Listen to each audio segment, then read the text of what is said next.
अस्सलामुअलैकुम नाज़रीन, PC world news से मैं हूं रिदा सिंधु। फैसलाबाद नाजिमाबाद सिटी में करोड़ों रुपए की सरकारी अराजी पर कब्जे की कोशिश नाकाम।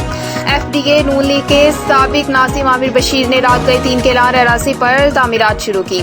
डीजी एफडीए का notice, director state management doctor Anum का छापा। कार्रवाई पर नाजायज काबिज आमिर बशीर और साथी दस्तावेजात लेने के बहाने फरार।